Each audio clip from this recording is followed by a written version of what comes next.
Hi and welcome to Eye on South Asia. I'm Sumandeep Kaur. And I'm Sujeet Rajan. Every week, we bring you news, views on and about South Asian community in United States of America. Let's begin with today's top story.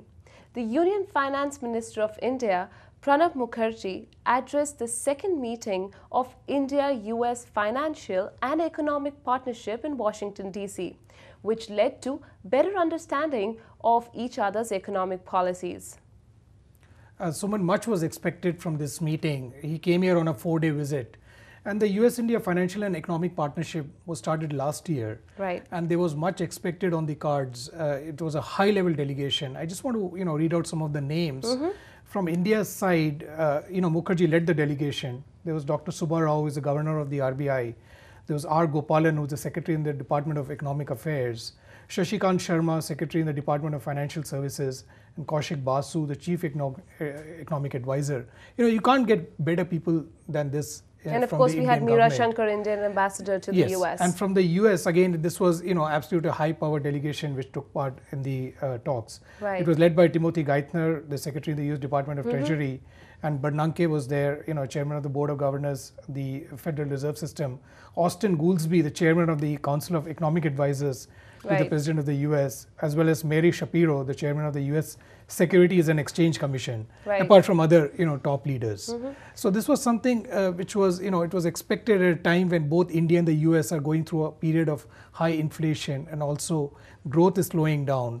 So one would have expected a lot to come out, but it was slightly disappointing the way the talks kind of went and the results that emanated from it. That's right, Sujeet. Apart from that, as we see, as you just mentioned, that it has come out at this point of time, both of these countries are the world's largest democracies, and they have open economies and similar views on the range of geopolitical views. And coming at this point of time, I think this was a very, very important partnership and meet to be discussed. But as you said, nothing substantial did come out of it. Well, one can argue that the bilateral trade between the India and the US is, of course, growing at a phenomenal rate. In 2010, it grew by almost 30% over the last few years.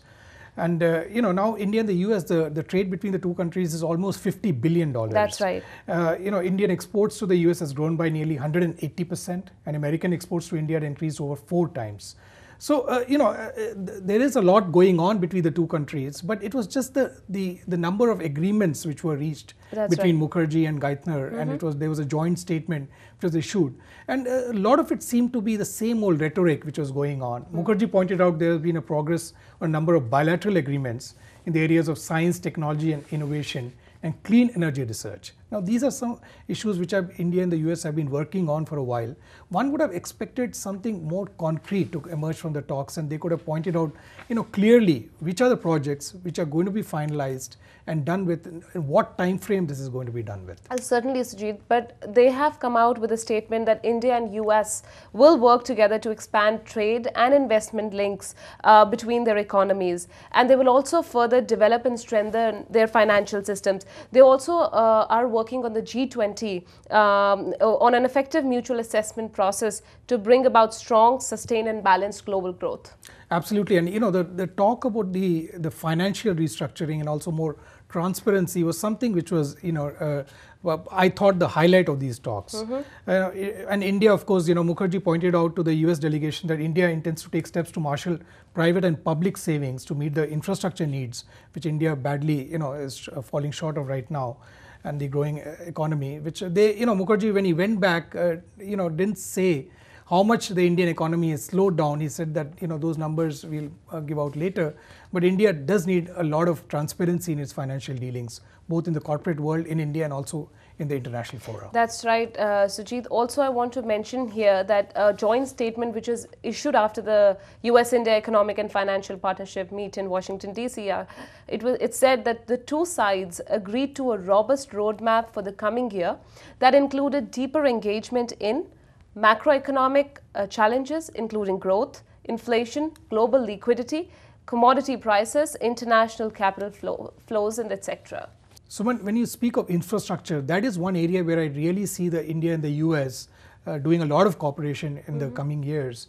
And Mukherjee pointed out, in the joint statement, in fact, like highlighted the fact that the innovative strategies to mobilize capital for infrastructure development is one of the key areas where the two countries are going to work on, and also sharing best practices and building capacity for design and successful execution of public-private partnerships. Sujeet, that is true, but India has also invited the US to invest in the country as more FIIs are being invited from US. Absolutely. The interesting thing for me is that the China gets FDI of almost, what India gets in a year, China gets that in a month.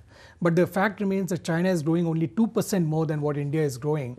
So, India is not doing everything wrong. They are doing a lot of things right. That's true. But they need to streamline the resources, especially, take technical help and also, scientific and help from the US where it's really badly required. Right. Also, before Mukherjee came, Anand Sharma was in town.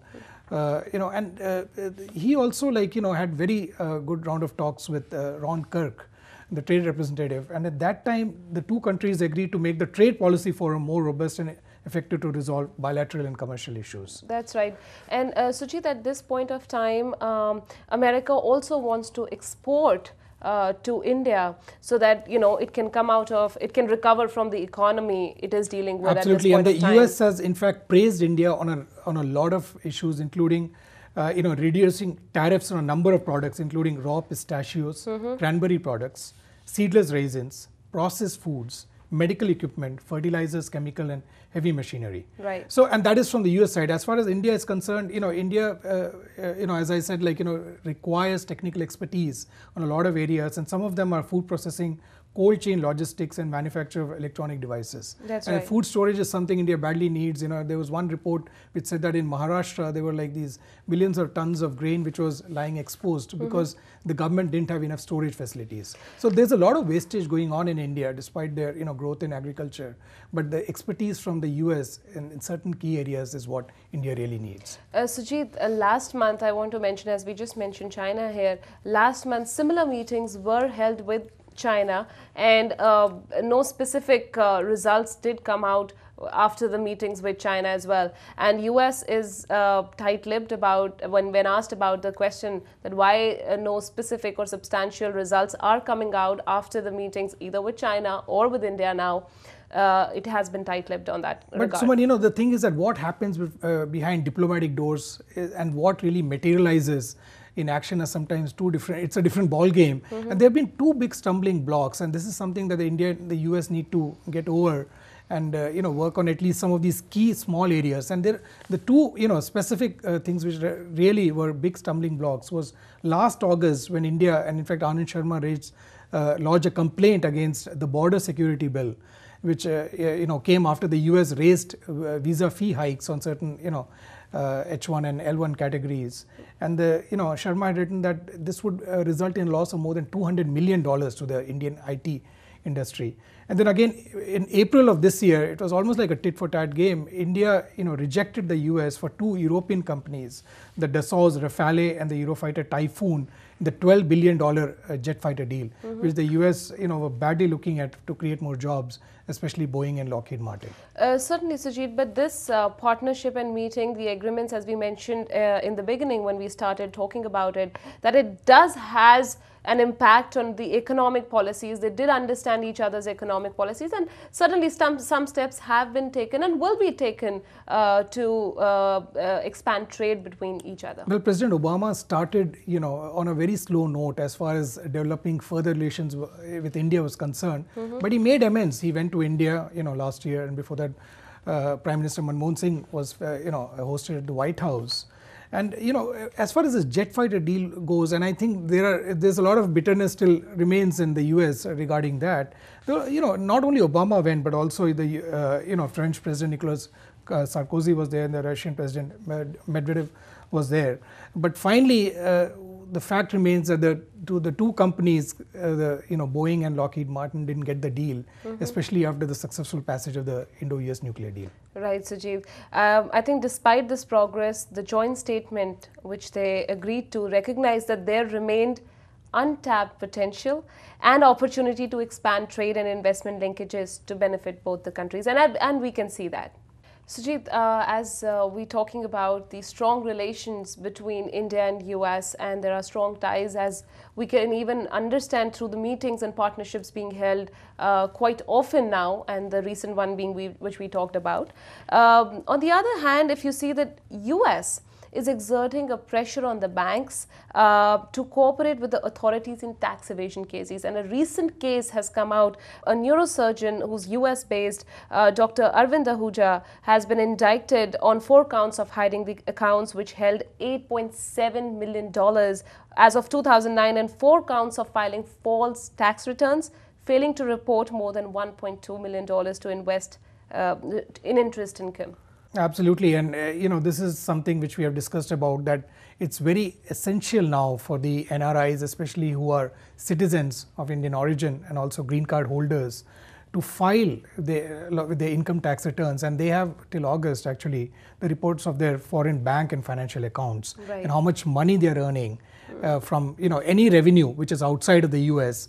And also they have to disclose what are their land holdings or real estate holdings, whether they have any shares abroad, whether they have invested in buying apartments, not only in India but anywhere else in the world. Right. Because failure to do so would, and if these accounts are do come into the hands of the US authorities, the chances are that you would not even be allowed to pay a penalty, which the US is allowing to do right now, to file the returns, and but you would be prosecuted, and that's what has happened with Dr. Arvind Ahuja. That's right, Sujit. But Dr. Ahuja's lawyer, Dan Webb, has been saying that the federal government has made a colossal mistake by taking this action, and they would fight these allegations. The reason he said that the interest-bearing accounts with HSBC Bank failed to issue documents about the interest-bearing accounts to Dr. Arvind Ahuja. And when he became aware of the income, he did pay the taxes, and he did pay the penalty on it. Well, and also the lawyer argues that the amount of money which Dr. Ahuja has been paying over the years is far more than what he would have had to pay for these accounts which he had in the HSBC between 2006 and 2009. Well, according to the indictment, Suman, Ahuja, of course, is a neurosurgeon, wire transferred and maintained millions of dollars in the HSBC. And, as you pointed out, it was $8.7 million. Yes. But, what he did was he failed to report more than 1.2 million in interest income that accrued from this. That's right. Now, these are like some big numbers, but when you come to think of all the money which has been paying to the income tax authorities here, one would assume that, he would be given a chance to pay back whatever he actually owes to the government. But unfortunately for him, now that is not going to be the case. A trial date has not yet been set. But, the prison term, which seems likely now, is going to be very stiff. And just take a look at this. Each false tax charge carries a maximum penalty of 3 years in prison and a $250,000 fine.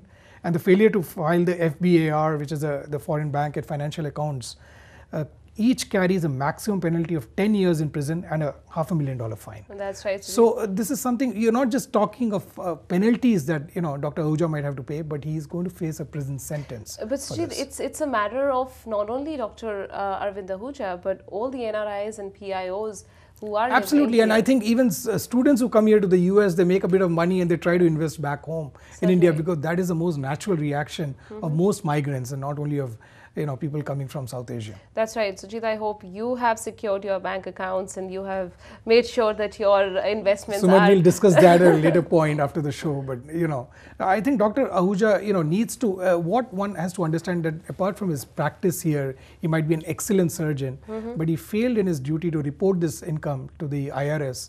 And that is where it is, the case has finally has boiled down to the failure to pay and to actually disclose the taxes that were owed to the US government, which is absolutely essential. Sujit, apart from indicting Dr. Arvind Ahuja, the US authorities has also indicted HSBC because he being the client of HSBC. So it is coming down to a bigger picture now. Absolutely, and we discussed this, what happened was HSBC was targeted after the US authorities went after some Jewish origin nationals in the US. Finally, from Europe, there was an employee of HSBC who, stole some data, and that data had a lot of Indian names in it. That finally ended up with the IRS, and they found out that a lot of Indian nationals residing in the US have bank accounts in HSBC.